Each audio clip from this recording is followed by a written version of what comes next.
সম্মানিত দিনী ভাই ও বোন, দান একটি ইবাদত।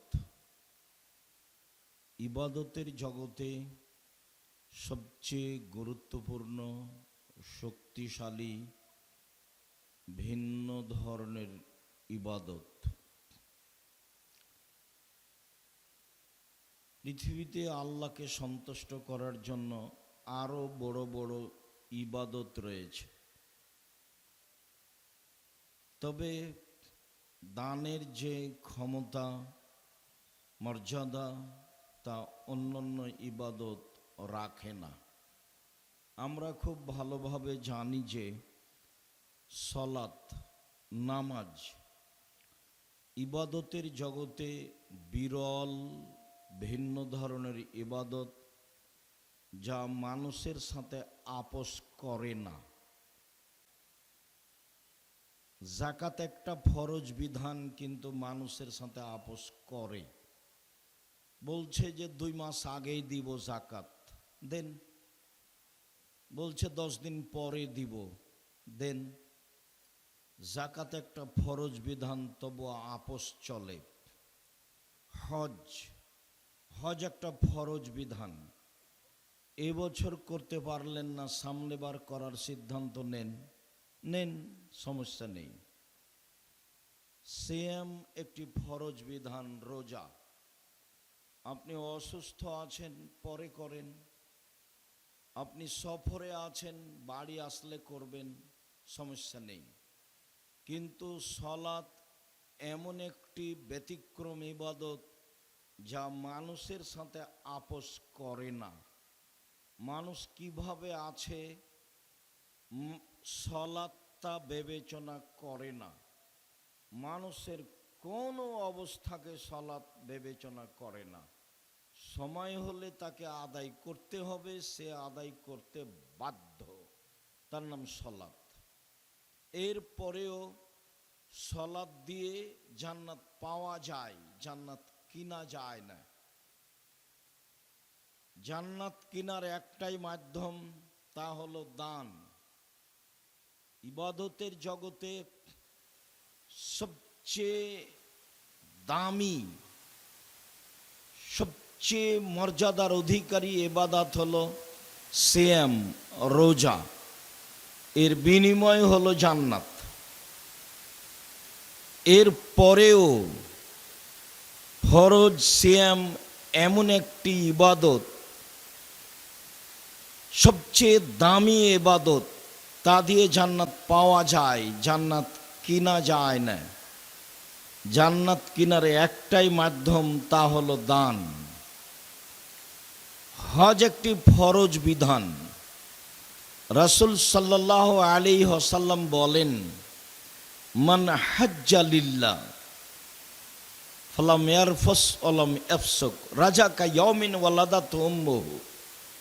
কেউ যদি আল্লাহকে সন্তুষ্ট করার জন্য হজ করে, অশ্লীল অপছন্দ কথা ও কর্মে জড়িয়ে না পড়ে, তাহলে সে হয়ে যায় সেই দিনের মতো যেদিন তার মা তাকে জন্ম দিয়েছে, নিষ্পাপ হয়ে যায়, তার নাম হজ।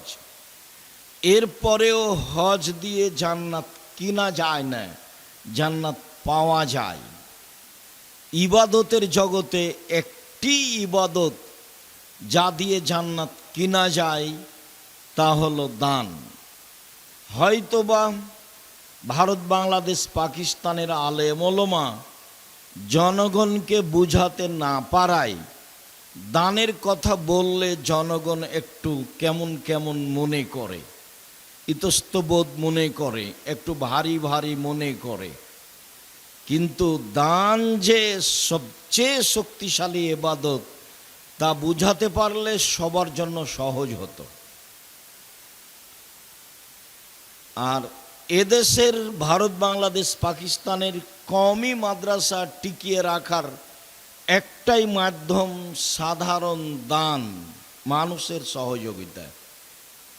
এদেশে কওমি মাদ্রাসা সরকারি অনুদানে চলে না।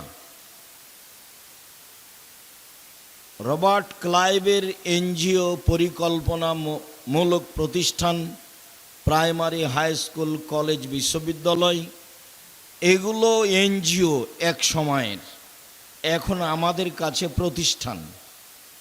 বেরাকও এক সময় এনজিও, এখন অনেক ভালো। তো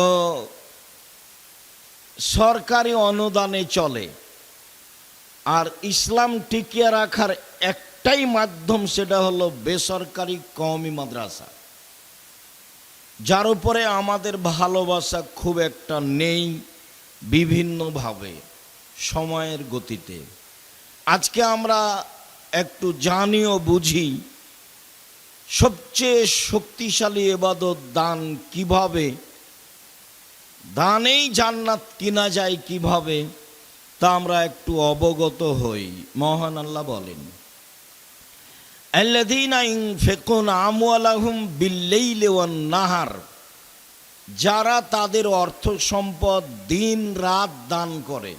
তাহলে এক শ্রেণীর মানুষ টাকা পয়সা দিন রাত দান করে।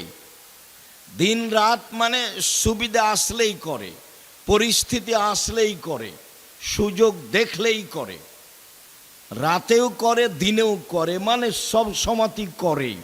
এক শ্রেণীর মানুষ করে।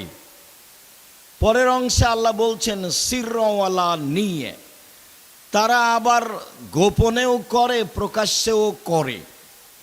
দান গোপনেও করা যায়, প্রকাশ্যেও করা যায়। দুইটার সমন্বয়ে গোপনে বেশি ভালো, তবে প্রকাশ্যে দান করা যায়। আল্লাহও বলছেন আর আল্লাহর নবীও বললেন, খোলা মাঠে খুব কষ্টকর রাস্তা, অনেক দূরের রাস্তা, প্রায় 600 থেকে 800 কিলোমিটার পথ, তাবুক, দুর্দিন, খুব রৌদ্র বেশি, যেতে হবে যুদ্ধে। কে কি করতে পারো, টাকা পয়সা হাতে নেই, খোলা মাঠে বললেন। তখন ওমর রাদিয়াল্লাহু তাআলা আনহু বললেন, যা আছে অর্ধেক দিলাম। আবু বকর সিদ্দিক রাদিয়াল্লাহু তাআলা আনহু বললেন, আপনাকে আর আল্লাহকে বাড়িতে রেখে যা আছে সবই দিলাম। তখন উসমান রাদিয়াল্লাহু তাআলা আনহু বললেন, লোকজন যা যাবে তাবুকের যুদ্ধে, তার অর্ধেকের যাতায়াত খরচ, খাওয়া খরচ আমি দিব। লোক ছিল প্রায় 30,000, তার মানে 15,000 লোকের 3 মাসের খাওয়া খরচ দিলেন, আর 15,000 লোককে 15,000 উট দিলেন। তার নাম উসমান গনি। উসমান গনি ধনী, সবচেয়ে বড় ব্যবসায়ী। উপার্জনের পথ 3টা। একটা হলো দিন মজুরি, সন্ধ্যায় টাকা শেষ। একটা হলো চাকরি, সাধারণত 25 দিনে শেষ। একটা হলো জমি চাষ, সমান সমান, না হয় লস। আর একটা হলো ব্যবসা। তখন আল্লাহর নবী বললেন, সত্যবাদী বিশ্বস্ত ব্যবসায়ীরা বিচারের মাঠে জান্নাতে নবীগণের সাথে থাকবেন। তখন তিনি বললেন না যে আমার সাথে থাকবেন, তখন তিনি বললেন যে যারা বিশ্বস্ত ব্যবসায়ী, তারা ইব্রাহিম আলাইহিস সালাম, নূহ আলাইহিস সালাম, ঈসা, মুসা, মুহাম্মদ সাল্লাল্লাহু আলাইহি ওয়াসাল্লাম সবার সাথে থাকার সুযোগ পাবেন। হি আবার অবাক উপার্জন। রাসূলের সাথে থাকা তো পথ সহজ নয়। একজন সাহাবী আল্লাহ রাসূলের কাছে রাতে অজু আর মেশকের পানি নিয়ে গেলেন। মেশক আর অজু করার পানি নিয়ে গেলে উনি খুশি হলেন। তারপরে বললেন, সালমা শেতা, তুমি চাও কিছু, খুশি হয়ে। তো সাহাবী বলছেন, আসআলুকা মুরাফাকাতাকা ফিল জান্নাহ, আপনার সাথে জান্নাতে থাকতে চাই। তখন আল্লাহ রাসূল বলেন, আওয়া গায়রা যালিক, না এইটা নয়, এইটা নয়, অন্য কিছু চাও। তো সাহাবী বললেন, হুয়া যাকা, ওটাই আমি চাই। তখন আল্লাহ রাসূল বললেন, তাহলে আইনি আলা নাফসিক বিকাসরাতি সুজুদ, বেশি বেশি নফল সালাত আদায় করে আমাকে সাহায্য করো। আসলে তাহাজ্জুদ পড়া ছাড়া আমি কাউকে সাথে নিয়ে থাকতে পারবো না। তো এত খুশি হয়েও একজনকে সাথে নিতে পারছেন না, বলছেন যে আমাকে সাহায্য করো। আর এইখানে বলছেন যে সত্যবাদী বিশ্বস্ত ব্যবসায়ীরা নবীগণের সাথে থাকবেন। কেন এত? দিন মজুরি করে অসহায় মানুষের পাশে দাঁড়ানো যায় না। চাকরি 25 দিনে টাকা শেষ, কেমনে দাঁড়াবেন? জমি চাষ সমান সময় না হয় লস, কেমনে অসহায় মানুষের সহযোগিতা করবেন? তাহলে একটাই পথ, সেটা হলো ব্যবসা। ব্যবসা করেই মানুষ অসহায় মানুষের সহযোগিতা করতে পারে, এদেশের বেসরকারি কওমি মাদ্রাসায় দান করতে পারে। তাই আল্লাহর নবী বললেন, পৃথিবীর মানুষ শুনে রেখো, বিশ্বস্ত ব্যবসায়ীরা নবীগণের সাথে জান্নাতে থাকবেন। এর একটা বড় মাধ্যম। যদিও মানুষ না বুঝে মনে করছে যে আমি আমার টাকা দিয়ে সরকারকে উঠাবো আর বসাবো, ওটা তাদের ভুল হিসাব। মানুষকে ব্যবসা করতে হবে এই জন্য যে আমি অসহায় মানুষের পাশে দাঁড়াবো এবং জান্নাত কিনে নিব, পাওয়ার হিসাব করি না, কিনে নিব। আল্লাহ বলেছেন যে আমি জান্নাত তোমাদের মাল ও জানের বিনিময়ে বিক্রি করে দিলাম। যাও, আমি তৈরি করেছি জান্নাত, তোমাদের সম্পদ আর তোমাদের আত্মার বিনিময়ে আমি এটা বিক্রি করে দিলাম। উনি বিক্রি করে দিয়েছেন মানুষের কাছে, এই কথা আল্লাহ বলেন। আল্লাহ তাআলা বলেন, আল্লাযীনা ইনফিকুনা ফিস সাররাই ওয়াজ যাররাই ওয়াল কাযিমিনাল গায়জ ওয়াল আফিনা আনিন নাস। ওরাই জান্নাতে যাবে যারা সচ্ছল অসচ্ছল অবস্থায় দান করলো, রাগকে দমন করলো আর মানুষকে মাফ করলো। তিনটি গুণের অধিকারী যারা সচ্ছল, জামিয়া সালাফিয়া তেঘরা বিরল দিনাজপুরে 5 লক্ষ টাকা দিল, অসচ্ছল 5 টাকা দিল। আল্লাহ বলছেন সচ্ছলও দিল অসচ্ছলও দিল, তখন তার জন্য জান্নাত। মানে জান্নাতের মাধ্যম হলো দান। সম্মানিত দিনী ভাই বোন, আল্লাহ তাআলা বলেন, ইয়ামহাকুল্লাহু রিবা ইউরবিস সাদাকাত। দান মানুষের সম্পদকে বাড়িয়ে দেয় আর সুদ মানুষের টাকাকে কমিয়ে দেয়। সুদ খেলে মানুষ নিঃস্ব হবেই। আল্লাহর নবী বলছেন যে ইন্নার রিবা ওয়াইন কাসরা ফাইনা আখিবাতাহু তাসিরু ইলা কাল্লিন। সুদে যদিও টাকা বাড়ে, তার শেষ ফলাফল হচ্ছে নিঃস্ব। সুদ খেলে মানুষ একদিন না একদিন ভিক্ষুক হবেই, এটাই চিরসত্য। কিস্তি তোল উঠালে তার বাড়িঘর একদিন হারিয়ে যাবে, এটাই ঠিক, হারাতে হবে। আল্লাহ বলেছেন টাকা কমে যায়, নবী মুহাম্মদ সাল্লাল্লাহু আলাইহি সাল্লাম বলেছেন লোক নিঃস্ব হয়, আর আমরা উভয়ের সমন্বয়ে বলছি ভিক্ষুক হবে, একদিনও হতেই হবে, টাকা থাকবে না। দান মানুষের টাকাকে বাড়িয়ে দেয়। আবু হুরায়রা রাদিয়াল্লাহু তাআলা আনহু বলেন, রাসূল সাল্লাল্লাহু আলাইহি ওয়াসাল্লাম বলেছেন, আল্লাহ তাআলা বলেন, ইবনা আদম আনফিক আলাইকা। আদমের ছেলে মেয়ে শোনো, তুমি দান করো, তাহলে আমি তোমাকে টাকা পয়সা দিয়ে দিব। তাহলে দান টাকাকে বেশি করে, কিভাবে করে সেটা আমার বুঝার প্রয়োজন নেই। কেন? সুদে টাকা কমাই, তো আমি 100 টাকা সুদের উপরে দিলাম, 6 মাস পরে 120 টাকা নিলাম, তো কমলো কিভাবে? বাড়লই তো। আমি 100 টাকার থেকে 10 টাকা দান করে 90 টাকা বাক্সে রাখলাম, 6 মাস পরে বের করে দেখলাম 90 টাকাই আছে। অথচ আল্লাহ বলছেন যে দানে টাকা বাড়ে আর সুদে টাকা কমে, কিন্তু আমরা তো তা বুঝলাম না। 100 টাকায় 120 টাকা আসলো, কমলো কিভাবে? বাড়লো তো। 100 টাকা থেকে 10 টাকা দান করেছি, 6 মাস পরে দেখি 90 টাকায় আছে, তো বাড়লো কিভাবে? আমি আর আপনি যেন আল্লাহর গতিবিধিকে নিজের মতো না বুঝি।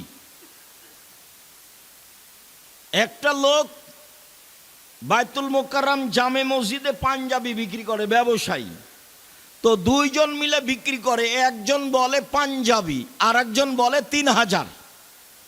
তো বেশ কিছু পাঞ্জাবি বিক্রি করেছে 3000 টাকা দামে, ওর মূল্য কিন্তু 300 টাকা। এখন বিকালে যাওয়ার সময় বলছে লাভ হয়েছে আজকে অনেক টাকা। আরে ওর দাম তো 300, আরে না ওর দাম তো 150 টাকা, কিন্তু 3000-এ বিক্রি করেছে। আপনি বিশ্বাস করেন 3 মাস পরে গিয়ে দেখবেন লোকটাও নাই, দোকানও নেই। তার মানে তার ধ্বংস আসবেই। ধ্বংস যেহেতু মানুষের পক্ষ থেকে আসে না, উপর থেকে আসে, কাজেই মানুষ বুঝবে এটা মিথ্যা কথা, ভুল কথা। মানুষের বুঝার সুযোগ নেই। বাস গতিতে টাকা বাড়বে, গতিতে টাকা কমবে, এটা আল্লাহর হিসাবে আছে। আল্লাহ বলেছেন দানে টাকা বাড়বে, অতএব বাড়বেই। হাদিসে কুদসি নবী সাল্লাল্লাহু আলাইহি সাল্লাম বলছেন, আল্লাহ তাআলা বলেন, আদম সন্তান তোমরা দান করো, আমি তোমাদের টাকা বেশি করে দিব। ওমামা বাহেলি রাদিয়াল্লাহু তাআলা আনহু বলেন, রাসূল সাল্লাল্লাহু আলাইহি ওয়াসাল্লাম বলেছেন, আল্লাহ তাআলা বলেন হাদিসে কুদসি, ইবনে আদম ইন তাবজলিল ফাজলা খায়রুন লাক। আদমের ছেলে মেয়ে শোনো, যদি অতিরিক্ত যা আছে দান করো তাহলে ভালো, ওয়াইন তুমসিকুহু শাররুন লাক। আর যদি আটকিয়ে রাখো, দান না করো, তাহলে তোমার জন্য ক্ষতি। আসমা রাদিয়াল্লাহু তাআলা আনহা বলেন, রাসূল সাল্লাল্লাহু আলাইহি ওয়াসাল্লাম বলেন, আসমা তাসাদ্দাকি ওয়ালা তুহসি, দান করো, গুনে করো না। কয় টাকা দান করলে এটা হিসাবে রাখো না, বাস পরিস্থিতি এসেছে দান করো, হিসাব করবে না, গণনা করবে না। ওয়ালা তুরি, দান বন্ধ করবে না। ফারিয়াল্লাহু আলাইকে, তাহলে আল্লাহ তোমার সম্পদ বাড়াটাকে বন্ধ করে দিবেন। বন্ধ করলেই টাকা কমে যাবে, দান বন্ধ করলেই সমস্যা নেমে আসবে। ফারজাখি মাস্তাতাতি, তুমি শক্তি সামর্থ্য অনুযায়ী যা সম্ভব, যেভাবে সম্ভব দান করো। হাদিস বুখারী মুসলিম। এইভাবে রাসূল সাল্লাল্লাহু আলাইহি সাল্লাম বললেন। ওয়াহাব ইবনে মুনাব্বিহ বলেন, রাসূল সাল্লাল্লাহু আলাইহি ওয়াসাল্লাম বলেন, তাসাদ্দাকু, পৃথিবীর মানুষ তোমরা দান করো। ইয়েতি আলাইকুম জামানুন এমসি রাজুলু বিসাদাকাতিহি, অচিরে এমন একটা সময় চলে আসবে মানুষ তার টাকা পয়সা নিয়ে ঘুরে বেড়াবে। ফালা ইয়াজিদু মান ইয়াকবালুহা, কাউকে পাবে না কাকে দিবে, কেউ নিতে চায় না দান। ওই দিন আসার পূর্বেই দান করো। যাকে দিতে যাবা সেই বলবে, লাওয়াতাইতা বিলামসলা কাবিল তোহা ফামাল ইয়াউম ফালা হাজালাতালি বিহা, ফালা হাজাতালি বিহা। শোনো, কালকে যদি আমাকে দান করতে তাহলে নিতাম, আজকে আমার প্রয়োজন নেই, আমি আজকে দান নিব না। অত্র বুখারী মুসলিমের হাদিস প্রমাণ করে যে পরিস্থিতি এমন হয়ে যাবে। পৃথিবীতে অনেক দেশে এমনটা হয়েছে। আপনার দান কেউ নিবে না, সাদকা কে নিবে? রাসূল সাল্লাল্লাহু আলাইহি সাল্লাম বলছেন, পৃথিবীর মানুষ শুনে রেখো, ইন্না সাদকা আওসাকুন নাস, দান হচ্ছে মানুষের ময়লা। দান আমি খাই না, আমার বংশ খায় না, আমার বাড়িতে কাজের লোকেরা খায় না। পৃথিবীর মানুষ শুনে রেখো, দান হচ্ছে মানুষের ময়লা। দান আমি খাই না, আমার বংশ খায় না, আমার বাড়ির কাজের লোকেরা খায় না। পৃথিবীর মানুষ শুনে রেখো, দান হচ্ছে মানুষের ময়লা। ওর বাপের নামে গরু জবাই করেছে মরার 4 দিন পরে, সবাই মিলে এসে গাড়ি ঘোড়া নিয়ে এসে দান মরার সাদকা খাচ্ছে, গরু জবাই করেছে। যে সবাই যে অন্ধ, এখানে কেউ যে শিক্ষিত মানুষ নেই, যে মরেছে সেও শিক্ষিত ছিল না, যারা গাড়ি ঘোড়া নিয়ে এসেছে এরা কেউ শিক্ষিত নয়। মা, চাচি, বোন, খালা, ফুফু সবাই একেবারে সবাই শেষ পর্যায়ের নিম্ন শ্রেণীর মানুষ। যদিও আপনার দিনাজপুর শহরে ঘটনা ঘটছে, যদি আপনি মনে করেছেন যে সবাই বড় বড় ব্যবসায়ী, সবাই বড় বড় মাস্টার ডিগ্রি পাস, বড় বড় ডাক্তার এসেছে, দিনাজপুর শহরের ধনী মানুষ মারা গেছে, চতুর্দিকে না 10টা গরু জবাই করেছে, কত মানুষ এসেছে, সবাই একেবারে নিম্ন শ্রেণীর মানুষ, মনে কিছু নেবেন না, ওকে আমি ইতর শ্রেণীর মানুষ মনে করি। আমি কোনোদিন শিক্ষিত মানুষ ভাবিনি। আমাকে শিক্ষিত প্রমাণ করে দেওয়াই কঠিন আছে। আল্লাহ নবী বললেন মানুষের ময়লা আমি খাই না, আমার বংশ খায় না, আমার বাড়ির কাজের লোক খায় না। তাহলে এই মানুষগুলো আসলো মরার 4 দিন পরে আপনার মরা খেতে বাপ মা বলল, চাচা চাচি বলল, সবাই বলল তোরা কেন কৃপণ মানুষ, তোর বাপ বললো একটা গরু জবাই করিস না, মানুষকে খাওয়াইস না কেন? বলেন দেখি, মানুষের নামে যেটা করে সেটা তো সাদকা, ওটা তো মানুষের ময়লা। তাহলে এরা কি বুঝে? সম্মানিত দিনী ভাই বোন, এমন সময় চলে আসবে কাছাকাছি। আবু হুরায়রা রাদিয়াল্লাহু তাআলা আনহু বলেন, রাসূল সাল্লাল্লাহু আলাইহি সাল্লামকে জিজ্ঞাসা করা হলো আইয়ুস সাদকাতা আফজাল, সবচেয়ে উত্তম দান কোনটি?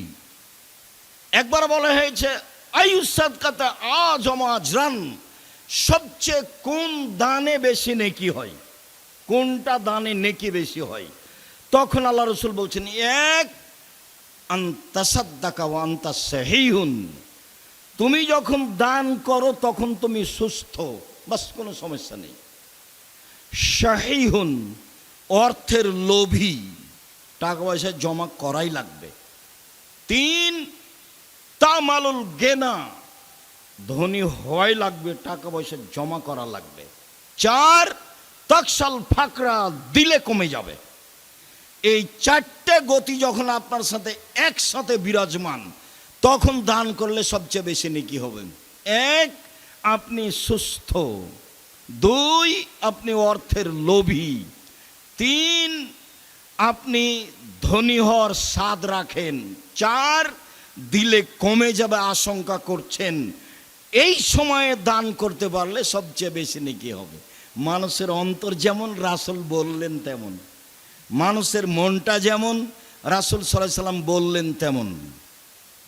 আবু মুসা আশআরী রাদিয়াল্লাহু তাআলা আনহু বলেন, রাসূল সাল্লাল্লাহু আলাইহি ওয়াসাল্লাম একদা বললেন, আলা কুল্লি মুসলিম সাদাকা, সবাকে দান করতে হবে, সবাকেই, পুরুষ নারী। যেমন এই কথা বলা তেমন সাহাবীগণ এটা ভারী মনে করলেন। আরে দিনই চলে না, দান করব সবাই মানে, খাওয়ারই ব্যবস্থা নাই, 2 দিন খেলে 3 দিন খাওয়ার জোটে না। তখন সাহাবীগণ বলছেন যে টাকাই তো নাই, দান করব কেমনে? ফাইলে মেস্তাতে, যদি না পারে কি করবে? আপনি যে বললেন সবাইকে দান করতে হবে। তখন আল্লাহ রাসূল বলছেন, ইয়া মালু ইয়াদাইহি ফায়ানফা নাফসা ওয়া ইয়াতাসাদ্দাক, তাহলে মানুষের বাড়িতে কাজ করবে, মানুষের বাড়িতে কাজ করে যে টাকা পেয়েছে সেই টাকা নিজে খাবে এবং দান করবে। তাহলে বুখারী মুসলিমের হাদিস, দিন মজুরকে দান করতে হবে, তা হলো অসচ্ছল। ভ্যান চালককে দান করতে হবে, তা হলো অসচ্ছল।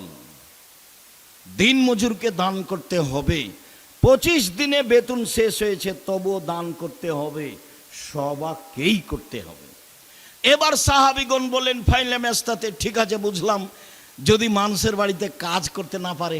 নিচে নামতে লাগলেন সাহাবীগণ। তখন আল্লাহ রাসূল বলছেন, তাহলে ইউনাদাল হাদাতিল মালহুফা, অসহায় মানুষের সহযোগিতা করবে। সেটা আবার কি? ওই যে লোকটার ভ্যানটা ঠেকে গেছে, নিয়ে যেতে পারছে না, ঠেলতে পারছে না, কেউ নাই, আপনি পাশ দিয়ে যাচ্ছিলেন, আপনি একটু ভ্যানটাতে হাত লাগিয়ে ঠেলে দেন। অসহায় মানুষের সহযোগিতা করবে, এটাই হলো দান। তখনও সাহাবীগণ বলছেন, ফাইলা মেস্তাতে, এটাও যদি না পারে, মানে নিচে নামতে লাগলেন। তখন আল্লাহ রাসূল বলছেন, ইউমসিক নাফসাহু আনি শাররে ফাইনালহু সাদাকা, তাহলে নিজেকে পাপ থেকে ঠেকিয়ে রাখবে, এটাই হলো দান। তোমরা ছেলেরা যারা টাকা পয়সা নেই, ব্যবসা বাণিজ্য করতে পারো না, চাকরি পাওনি, বড় মোবাইল ব্যবহার করবো না, বন্ধ করে দাও, দানের নেকি হবে। ওটা তো আল্লাহ রসুল বলছেন, এখানে আমাদের কিছু করার নাই। বুখারী মুসলিমের হাদিস। আল্লাহ রসুল এভাবে সিরিয়াল দিলেন, শেষে এসে বললেন, তাহলে নিজেকে পাপ থেকে ঠেকিয়ে রাখলেই তো দানের নেকি হবে। এটা হলো শেষ পরিণতি। আবু মুসা আশআরী রাদিয়াল্লাহু তাআলা আনহু বলেন, রাসূল সাল্লাল্লাহু আলাইহি সাল্লাম বললেন, পৃথিবীর মানুষ শুনে রেখো, বেকুল্লে তাসবিহাতিন সাদাকা, সুবহানাল্লাহ বললে দানের নেকি হয়। অবেকুল্লে তাহমিয়াতিন সাদাকা, আলহামদুলিল্লাহ বললে দানের নেকি হয়। অবেকুল্লে তাকবিরাতিন সাদাকা, আল্লাহু আকবার বললে দানের নেকি হয়। অবেকুল্লে তাহলিলাতিন সাদাকা, লা ইলাহা ইল্লাল্লাহ বললে দানের নেকি হয়। ওয়ামরিন বিল মারুফে সাদাকা, ভালো কাজের আদেশ করলে দানের নেকি হয়। ওয়া নাহিনিল মুনকারে সাদাকা, মন্দ কাজের নিষেধ করলে দানের নেকি হয়। মানে আমার আর আপনার জন্য পথ বের হলো, টাকায় নয়, দান করব কি দিয়ে? তখন আল্লাহ রসুল বলেন, নেও এবার, একবার তো বললাম নিজেকে ঠেকাও, তাহলে দানের নেকি হবে। এবার এইদিকে আসো। এক সিরিয়াল বলতে বলতে মনে কিছু নেবেন না, রাসূল সাল্লাল্লাহু আলাইহি সাল্লাম বলেছেন তাই বলছি। তখন আল্লাহ রাসূল আরো নিচে নেমে এসে বলছেন, অফি বজি আহাদিকুম সাদাকা, তোমাদের স্ত্রী মিলনও দানের নেকি হয়। তখন সাহাবীগণ বলে উঠলেন, আয়াতিয়ার রাজুলো, আয়াতিয়ার রাজুলো শাহওয়াতাহু ওয়ালাহু ফিহা সাদাকা, মানুষ তার স্ত্রীর সাথে তার প্রবৃত্তিকে মিটাবে, তাতে দানের নেকি হবে? এটা কেমন হলো? তখন আল্লাহ রসুল বলছেন, আরাইতুম, তোমরাই বলো, ইন ওয়াদাহা আলা হারামিন, এইটা যদি হারাম উপায়ে হতো, ওয়ালাহু আলাইহি ফিহি বিজর, তাতে পাপ হতো কি না বলো? তখন আমরা তো সবাই বলবো হ্যাঁ পাপ হতো। তাহলে পাপ যদি এখানে হয়, তাহলে সেখানে নেকি হতে হবে। দুটাই মুখামুখি। রাসূল সাল্লাল্লাহু আলাইহি সাল্লাম দানের জন্য মানুষের পথ সহজ করলেন।